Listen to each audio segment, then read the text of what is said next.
നമസ്കാരം എല്ലാ പ്രിയപ്പെട്ട പ്രേക്ഷകർക്കും പുതിയൊരു ദിവസത്തിലേക്ക് രാവിലെയുടെ പുതിയൊരു ലക്കത്തിലേക്ക് സ്വാഗതം. പ്രതീക്ഷകളും നല്ല കാഴ്ചകളും ഒക്കെയായി നമുക്ക് ഈ ദിവസം തുടങ്ങാം. ഈ ദിവസം തുടങ്ങുമ്പോൾ ഏറ്റവും പ്രധാനപ്പെട്ട വാർത്ത വരുന്നത് അന്താരാഷ്ട്ര തലത്തിൽ നിന്നാണ്, അമേരിക്കയിൽ നിന്നാണ്. അമേരിക്കൻ ഓഹരി വിപണികളിലൊക്കെ വലിയ ഉണർവ് പ്രകടമായിരിക്കുന്നു. അതിന് കാരണമായതോ ഡൊണാൾഡ് ട്രംപിന്റെ ഒരു പ്രഖ്യാപനമാണ്. ഇന്നലെയാണ് പകരം തീരുവ നിലവിൽ വന്നത്. പക്ഷേ ഇപ്പോൾ ചൈനയ്ക്കൊഴികെ മറ്റ് രാജ്യങ്ങൾക്കുള്ള പകരം തീരുവ 10% തന്നെ നിർത്തിക്കൊണ്ട് 90 ദിവസത്തേക്ക് പകരം തീരുവ എന്ന തീരുമാനത്തിൽ നിന്ന് ട്രംപ് പിറകോട്ട് പോവുകയാണ്. പക്ഷേ ചൈനയാണ് പ്രശ്നം. ചൈനയോടുള്ള പ്രശ്നങ്ങൾ ട്രംപിന് അങ്ങനെ അവസാനിക്കുന്നില്ല. 104% ഉണ്ടായിരുന്ന തീരുവ 125% ട്രംപ് ഉയർത്തുകയും ചെയ്തിരിക്കുന്നു. ഇതേക്കുറിച്ച് വളരെ വിശദമായി തന്നെ നമുക്ക് ചർച്ച ചെയ്യാം. മറ്റൊരു പ്രധാനപ്പെട്ട വാർത്ത ആശമാരുടെ സമരമാണ്. 2 മാസം 60 ദിവസമാവുകയാണ്. ഇന്ന് അവിടെ ഒരു പൗരസാഗരമാണ് സെക്രട്ടേറിയറ്റിന് മുന്നിൽ ഒരുക്കുന്നത്. വിവിധ മേഖലകളിൽ നിന്നുള്ളവരൊക്കെ പങ്കെടുക്കുമെന്ന് പ്രതീക്ഷിക്കുന്ന ഒരു പൗരസാഗരം ഇന്ന് നടക്കുന്നുണ്ട്. നമുക്ക് ഈ വാർത്തയുടെ വിശദാംശങ്ങളിലേക്ക് മടങ്ങിയെത്താം. ആദ്യം നമ്മൾ പോകുന്നത് പ്രാദേശിക വിശേഷങ്ങളിലേക്ക്. നാട്ടിൽ എന്തുണ്ട്?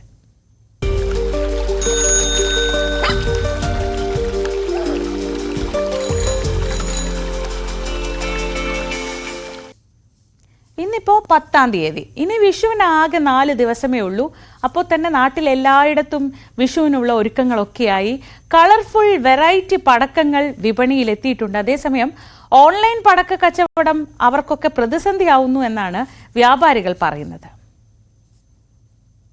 പടക്കമില്ലാതെ മലയാളികൾക്ക് എന്ത് വിഷു? ഇക്കൊല്ലവും പുതുമകളേറിയ പടക്കങ്ങൾ വിപണി കീഴടക്കുകയാണ്. വലിയ ശബ്ദത്തിനപ്പുറം നിറത്തിലും സ്വഭാവത്തിലും പുതുമയുള്ള ഇനങ്ങൾക്ക് ആവശ്യക്കാർ ഏറെയാണ്.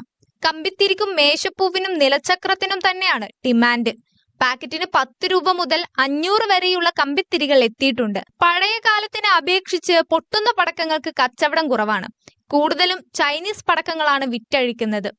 വട്ടത്തിൽ വിരിയുന്ന കുടക്കമ്പിത്തിരി, silver fish, short toy gun തുടങ്ങി വെറൈറ്റി ഇനങ്ങളാണ് പടക്ക വിപണിയിലെ താരങ്ങൾ. കുട്ടികൾ ഏറ്റവും ഇത്തവണ സെയിൽ ചെയ്തതും ഞങ്ങൾ സെയിൽ ചെയ്തതും കുട്ടികൾ ഇഷ്ടപ്പെടുന്നതുമായ ഒരു ടോയ് ഗണ്ണാണ്. ഇതിങ്ങനെ കുട്ടികൾക്ക് കത്തിച്ച് പിടിക്കാവുന്നതാണ്.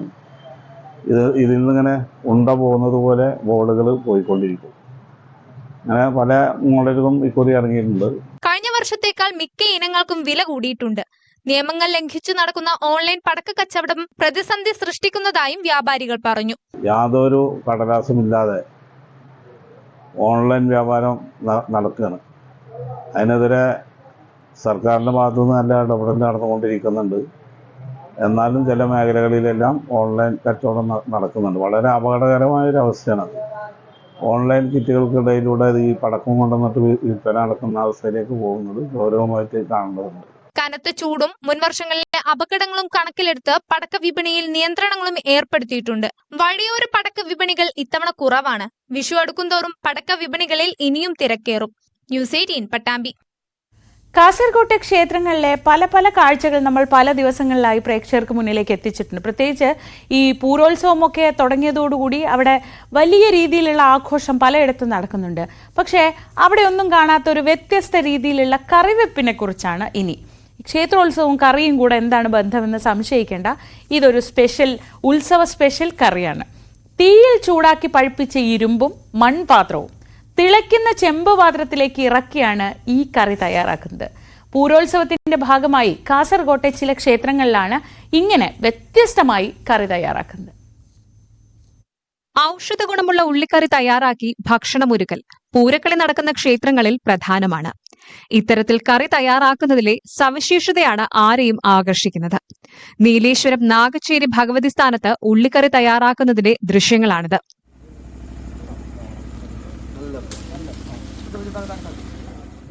മണിക്കൂറുകളോളം തീയിൽ വെച്ച് ചൂടാക്കി പഴുപ്പിച്ച ഇരുമ്പും മൺപാത്രവും ഉള്ളിക്കറിയിലേക്ക് ഇറക്കുക എന്നത് പാരമ്പര്യ രീതിയാണ്. ഇവ കറിയിലേക്ക് ഇറക്കുമ്പോൾ ഉള്ളിക്കറി നന്നായി തിളച്ച് രുചി കൂടുമെന്നാണ് പാചകക്കാർ പറയുന്നത്.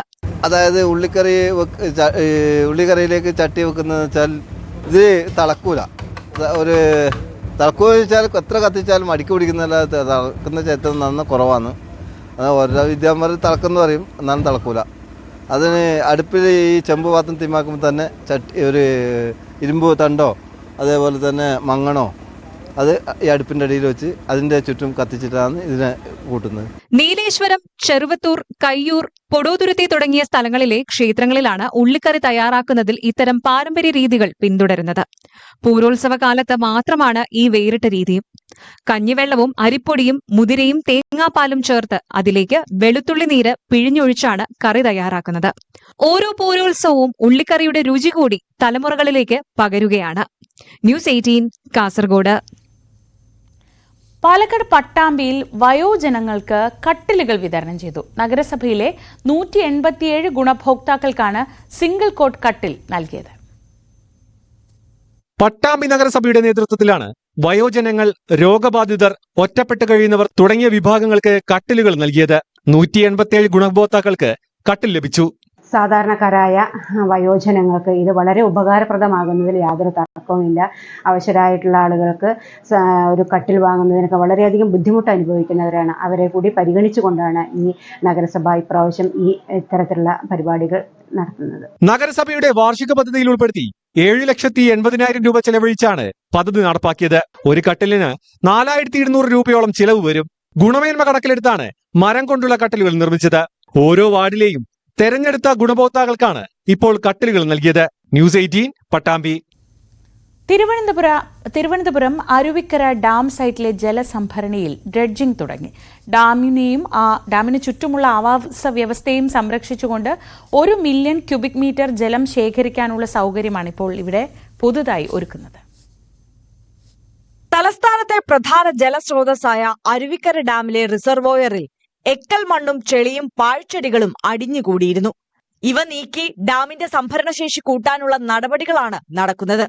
എക്കൽ അടിഞ്ഞത് മൂലം വലിയ തോതിൽ സംഭരണശേഷി നഷ്ടമായിരുന്നു. ഇതോടെ നഗരപ്രദേശത്ത് വെള്ളം എത്തിക്കാൻ മറ്റ് ഡാമുകളെ ആശ്രയിക്കേണ്ട അവസ്ഥയായി. കരാർ ഏറ്റെടുത്ത Gujarat Ahmedabad divine shipping services എന്ന കമ്പനിയാണ് റിസർവോയർ നവീകരിക്കുന്നത്. 2 ദശലക്ഷം മീറ്റർ ക്യൂബാണ് സംഭരണശേഷി. ആദ്യഘട്ടം ഡാമിന്റെ 18 കിലോമീറ്ററോളം ദൂരത്തിൽ റിസർവോയർ ശുചിയാക്കും. കൂവക്കുടി പാലത്തിന്റെ ഭാഗം, കാളിയാർ മൂഴി തുടങ്ങിയ പ്രദേശം കേന്ദ്രീകരിച്ചാണ് പ്രവർത്തനം. 50ഓളം തൊഴിലാളികളുണ്ട്. ഒരു ദിവസം 240 മുതൽ 800 ക്യൂബിക് മീറ്റർ വരെ മണ്ണ് റിസർവോയറിൽ നിന്ന് പമ്പ് ചെയ്തു മാറ്റും. ചെളിവെള്ളം പ്രത്യേക ബണ്ട് കെട്ടി തയ്യാറാക്കിയ 4 ചെറു കുളങ്ങളിൽ നിറച്ച് ചെളി മാറ്റിയ ശേഷം ജലസംഭരണിയിലേക്ക് കടത്തിവിടും. കുഴിച്ചെടുക്കുന്ന മണൽ പാസ് മുഖേന ആവശ്യക്കാർക്ക് നൽകും. ഓട്, ചെടിച്ചട്ടി നിർമ്മാതാക്കൾക്ക് ചെളിമണ്ണ് നൽകും. പായലും പാഴ്ചെടികളും കാർഷിക സർവകലാശാലയുമായി സഹകരിച്ച് വളമാക്കി കർഷകർക്ക് നൽകും. 1 വർഷത്തിനുള്ളിൽ ജോലികൾ പൂർത്തിയാക്കും. ഇതോടെ സർക്കാരിന് 713.88 കോടി രൂപയുടെ വരുമാനം ലഭിക്കുമെന്നാണ് കണക്കാക്കുന്നത്. ന്യൂസ് 18 തിരുവനന്തപുരം. ഇടുക്കി ശാന്തൻപാറ ചേരിയാർ പള്ളിക്കുന്ന് റോഡ് നിർമ്മാണം അനിശ്ചിതത്വത്തിൽ. മുൻപുണ്ടായിരുന്ന റോഡ് കുത്തിപ്പൊളിച്ചിട്ടതോടെ യാത്രയും ദുഷ്കരമായി. വലിയ പ്രതിഷേധത്തിലാണ് ഇവിടുത്തുകാർ. നമ്മുടെ ഈ റോഡിന്റെ അവസ്ഥ വർഷങ്ങളായിട്ട് വളരെ മോശമായിട്ട് കിടക്കുന്നത്. അത്യാവശ്യം ഒരു ടാക്സി വിളിച്ചാൽ നമ്മൾ വീട്ടിലേക്ക് പോകുന്ന ഓട്ടോറിക്ഷക്കാരൻ പോലും വരാത്ത അവസ്ഥയാണ്. ഒരു പതിറ്റാണ്ടിലേറെയായി തകർന്നു കിടക്കുകയായിരുന്നു ചേരിയാർ പള്ളിക്കുന്ന് റോഡ്. പ്രതിഷേധങ്ങൾക്കൊടുവിൽ 2.5 വർഷം മുൻപ് പുനർനിർമ്മാണം തുടങ്ങി. നാട്ടുകാർക്കുണ്ടായ ആശ്വാസം പക്ഷേ നീണ്ടുനിന്നില്ല.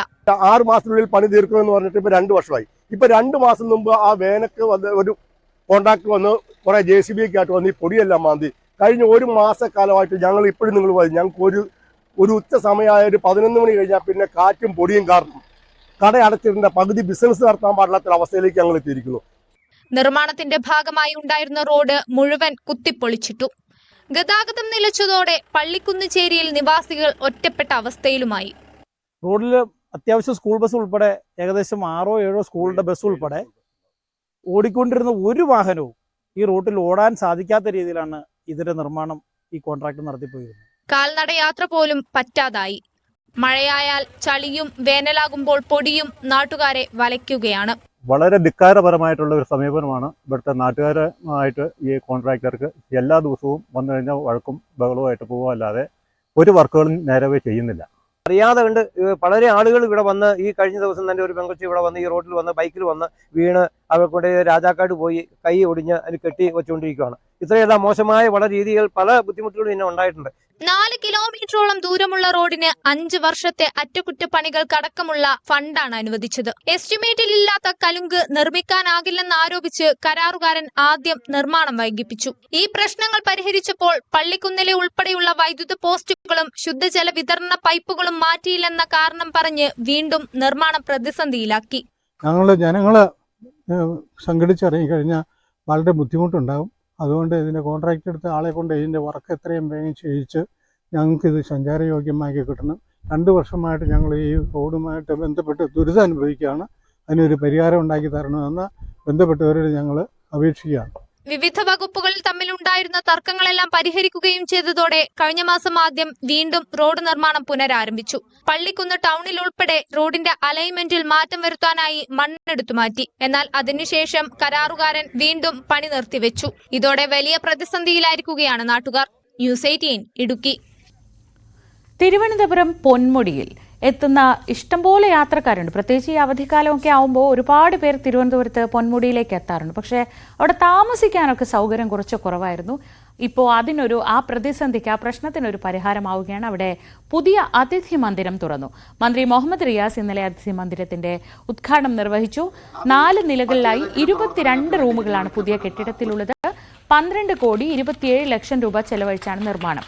ടൂറിസം മേഖലയിൽ കേരളം മത്സരിക്കുന്നത് ലോകരാജ്യങ്ങൾക്കൊപ്പം ആണെന്ന് മന്ത്രി മുഹമ്മദ് റിയാസ് പറഞ്ഞു. 20 കോടിയിലധികം അധിക വരുമാനമാണ് ഓൺലൈൻ ബുക്കിംഗ് ഈ ഗവൺമെന്റ് വന്നതിന് ശേഷം ആരംഭിച്ചതിന് ശേഷം PWD റെസ്റ്റ് ഹൗസിൽ സർക്കാരിന് ലഭ്യമായതെന്നുള്ള സന്തോഷ വിവരം നിങ്ങളെ പ്രത്യേകം അറിയിക്കാൻ ഞാൻ ആഗ്രഹിക്കുകയാണ്. നദികളുണ്ട്, മലയോര മേഖലയുണ്ട്, എല്ലാം കൊണ്ടും ടൂറിസ്റ്റുകൾക്ക് എവിടെ പോയാലും നല്ല പോസിറ്റീവ് അനുഭവങ്ങൾ നൽകുന്ന സ്ഥലങ്ങൾ ഉള്ള ഒരു സംസ്ഥാനമാണ് നമ്മുടെ കേരളം.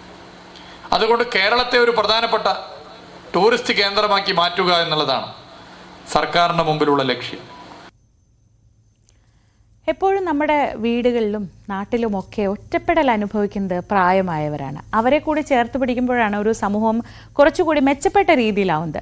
പഴമയും പുതുമയും എന്ന പേരിൽ ഒരു തലമുറ സംഗമം സംഘടിപ്പിച്ചിരിക്കുകയാണ് പട്ടാമ്പി നഗരസഭ കുടുംബശ്രീ CDS. വയോജനങ്ങൾക്ക് കൂട്ടാകാൻ യുവതലമുറയെ സജ്ജമാക്കാൻ ഉദ്ദേശിച്ചാണ് ഇങ്ങനെ ഒരു സംഗമം നടത്തിയത്. റിട്ടയർഡ് പ്രൊഫസർ CP ചിത്ര പരിപാടി ഉദ്ഘാടനം ചെയ്തു. പട്ടാമ്പി നഗരസഭ കുടുംബശ്രീ CDSന്റെ ആഭിമുഖ്യത്തിലാണ് തലമുറ സംഗമം പരിപാടി സംഘടിപ്പിച്ചത്.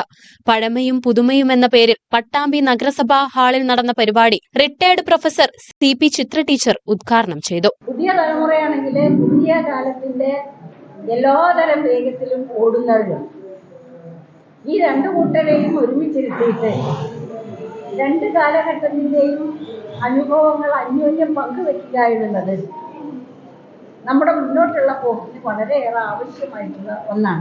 വയോജനങ്ങൾക്ക് കൂട്ടാകാൻ യുവതലമുറയെ സജ്ജമാക്കാൻ ഉദ്ദേശിച്ചാണ് സംഗമം നടത്തിയത്. കുടുംബശ്രീയിലെ പ്രായമായവരും പുതുതലമുറകളും അനുഭവങ്ങളും പങ്കുവച്ചു. ന്യൂസ് 18 പട്ടാമ്പി. ഇടിമിന്നലിനെ പേടിച്ച് കഴിയുന്ന ഒരു ഗ്രാമമുണ്ട് ഇടുക്കിയിൽ. കഞ്ഞിക്കുഴിയിലെ പൊന്നെടുത്താൽ ഗ്രാമവാസികളാണ് ഇടിമിന്നൽ മൂലം വലിയ ദുരിതം അനുഭവിക്കുന്നത്. ഈ പ്രദേശത്തെക്കുറിച്ച്, ഇവിടുത്തെ പ്രശ്നങ്ങളെക്കുറിച്ച് പഠനം വേണമെന്നാണ് നാട്ടുകാരുടെ ആവശ്യം. പൊന്നെടുത്താൽ ഗ്രാമവാസികൾക്ക് വേനൽ മഴയുടെ കാലം കടുത്ത ആശങ്കയുടെ നാളുകളാണ്. ഇടുക്കിയിൽ ഏറ്റവും അധികം ഇടിമിന്നൽ ഭീഷണിയുള്ള പ്രദേശമാണിവിടം. മുൻകാലങ്ങളിലൊക്കെ വേനൽ മഴയ്ക്കൊപ്പം നിരവധി അപകടങ്ങൾ ഉണ്ടായിട്ടുണ്ട്. പ്രദേശത്തുകാർ അവരുടെ ആശങ്കകൾ അധികൃതരെ അറിയിക്കുമെങ്കിലും ഇതിൽ പഠനം നടത്താനോ സുരക്ഷിതത്വം ഒരുക്കാനോ അധികൃതർ തയ്യാറായിട്ടില്ല. പല ഘട്ടങ്ങളിലും ജനപ്രതിനിധികൾക്ക് മുമ്പിൽ ഇതേക്കുറിച്ച് പറയുമ്പോൾ വിദഗ്ധരെ ഉപയോഗപ്പെടുത്തി പഠനം നടത്താം, ശാശ്വത പരിഹാരം കാണാം എന്നാണ് പറയുന്നത്. എന്നാൽ ഉദ്യോഗസ്ഥരിൽ നിന്നറിയാൻ കഴിയുന്നത് ഈ പ്രദേശത്തെ ധാതു സമ്പത്തിലുള്ള ഗണ്യമായ വ്യത്യാസമാണ് ഈ ഇടിമിന്നലിന് കാരണമാകുന്നതെന്നാണ് അറിയാൻ കഴിയുന്നത്. ഈ രംഗത്ത് ഭൗമ വിദഗ്ധരെ ഉപയോഗപ്പെടുത്തി പഠനം നടത്തി ഈ പ്രദേശവാസികൾക്ക് ശാശ്വതമായ പരിഹാരം കാണണമെന്നാണ് ഇവിടുത്തെ ജനങ്ങളുടെ ആവശ്യം. ജീവനും സ്വത്തിനും സംരക്ഷണം ഇല്ലാതായതോടെ നിരവധി കുടുംബങ്ങൾ ഗ്രാമം വിട്ടുപോയി.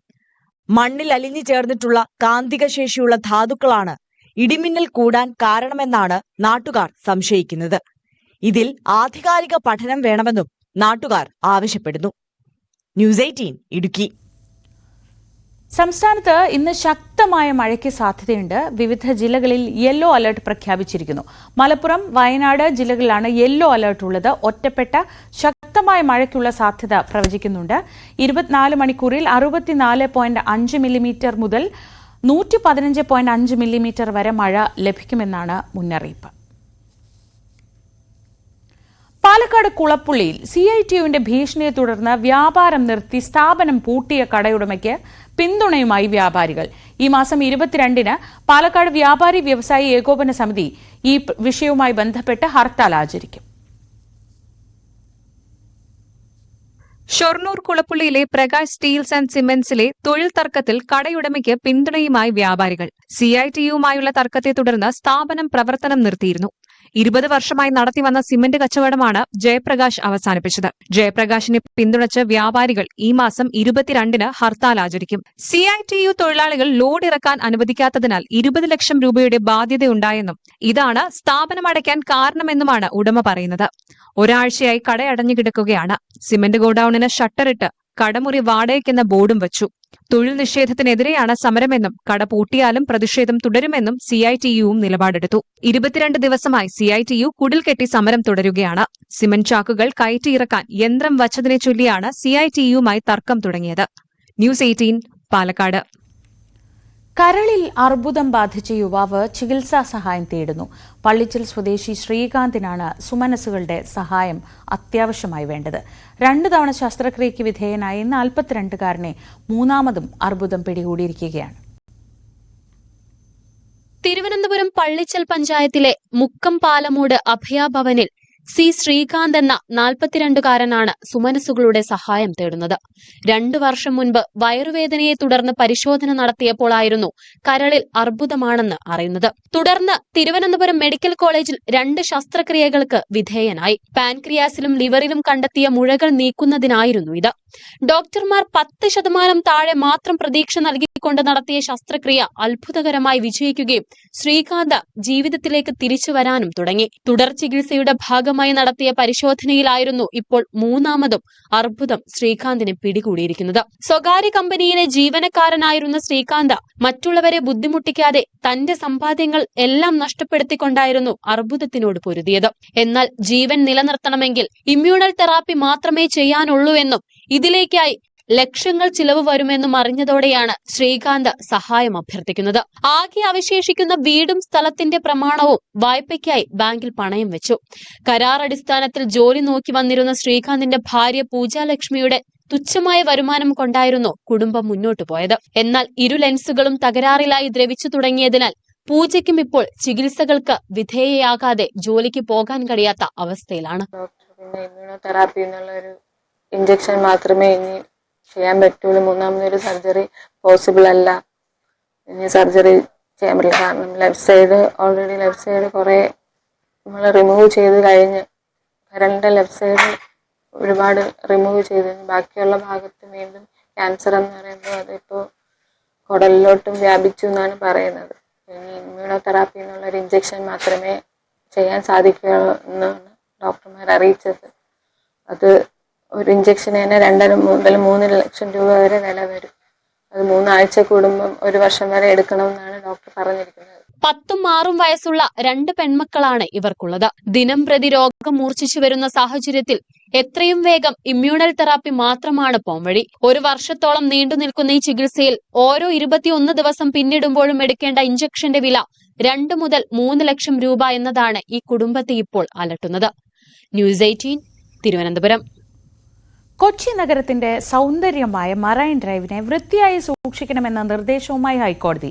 ജില്ലാ കളക്ടർ, സിറ്റി പോലീസ് കമ്മീഷണർ എന്നിവരുടെ നേതൃത്വത്തിൽ ഇവിടെ ഒരു നിരീക്ഷണ കമ്മിറ്റി രൂപീകരിക്കാനാണ് നിർദ്ദേശം നൽകിയത്. 6 വർഷം നീണ്ട നിയമ പോരാട്ടത്തിനൊടുവിലാണ് കോടതിയുടെ ഉത്തരവ്.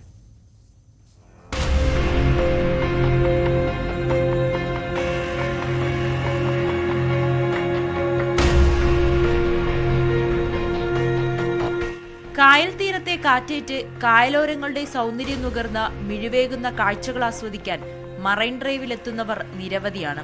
എന്നാൽ കൊച്ചി നഗരത്തിന്റെ ഹൃദയഭാഗമായ മറൈൻ ഡ്രൈവിന്റെ മുഖം മങ്ങുകയാണ്. നടപ്പാതകളിലും കായലോരങ്ങളിലുമായി പ്ലാസ്റ്റിക്കുകളും മദ്യക്കുപ്പികളും വലിച്ചെറിഞ്ഞ് ആ സൗന്ദര്യം നശിപ്പിക്കുന്നു.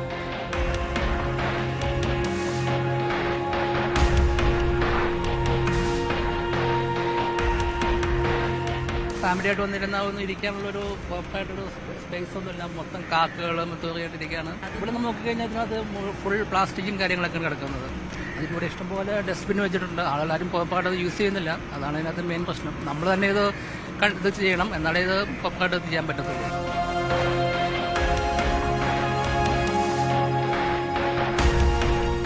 രണ്ടായിരത്തി 2019 മറൈൻ ഡ്രൈവിന്റെ അവസ്ഥ കണ്ട് കോടതി ലക്ഷ്യ ഹർജി നൽകിയതാണ് കൊച്ചി സ്വദേശി Ranji G Thampi.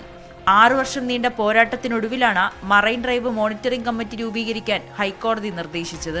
Marine drive ഇത്രയും ഭംഗിയായി ബ്യൂട്ടിഫൈ ചെയ്തിരിക്കുന്നുണ്ടെങ്കിൽ പോലും ധാരാളം പ്രശ്നങ്ങൾ മെയിൻ്റനൻസിൻ്റെ കാര്യത്തിൻ്റെ അകത്ത്. അവിടെ നല്ല ഗാർഡൻ ഉണ്ട്, അതൊക്കെ ഇപ്പോൾ വളരെ മോശമായിട്ടാണ് മെയിൻറ്റെയിൻ ചെയ്യുന്നത്. അതുപോലെ തന്നെ ടൈൽസൊക്കെ ഇപ്പോൾ CSMൽ ചെയ്ത വർക്കാണ്, അത് ഒത്തിരി ഷാബി വർക്കാണ്. കാര്യം അവിടെ ടൈൽസ് എല്ലാം പൊളിഞ്ഞു പോകുന്നുണ്ട്. അപ്പം അതെല്ലാം ഞാൻ പറഞ്ഞത് ഒരു പീരിയോഡിക് മെയിൻ്റനൻസ് ആവശ്യമാണ്.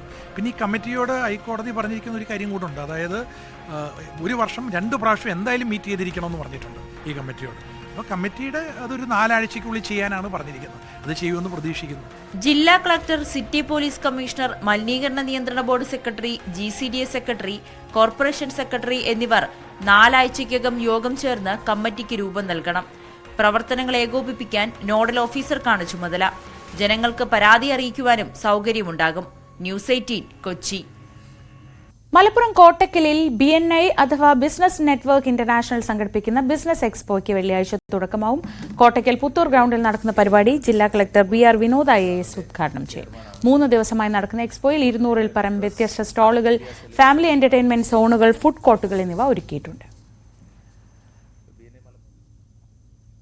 തദ്ദേശ സ്വയംഭരണ സ്ഥാപനങ്ങളുടെ സേവനം ഒറ്റ പ്ലാറ്റ്ഫോമിലൂടെ ലഭിക്കുന്ന K-സ്മാർട്ട് ഇന്നു മുതൽ സംസ്ഥാനത്തെ എല്ലാ പഞ്ചായത്തുകളിലും സജ്ജമാവുകയാണ്. മുഖ്യമന്ത്രി പിണറായി വിജയനാണ് തിരുവനന്തപുരത്ത് ഉദ്ഘാടനം നിർവഹിക്കുക. ഇതോടെ ജില്ലാ പഞ്ചായത്തുകളിലും ബ്ലോക്ക് പഞ്ചായത്തുകളിലും ഗ്രാമപഞ്ചായത്തുകളിലും K-സ്മാർട്ട് സേവനം കിട്ടും. നിലവിൽ 6 കോർപ്പറേഷനിലും 87 മുനിസിപ്പാലിറ്റിയിലുമാണ് K-സ്മാർട്ട് സേവനം ലഭിക്കുന്നത്. സേവനങ്ങൾ വളരെ വേഗത്തിൽ ലഭ്യമാക്കുകയാണ് K-സ്മാർട്ടിലൂടെ സർക്കാർ ലക്ഷ്യമിടുന്നത്. ഈ ദിവസത്തെ മറ്റ് പ്രധാനപ്പെട്ട അന്താരാഷ്ട്ര വാർത്തകളിലേക്ക് അടക്കം നമ്മൾ മടങ്ങിയെത്തും. ഇടവേളയ്ക്ക് ശേഷം നല്ല വാക്ക് കണ്ട ശേഷം.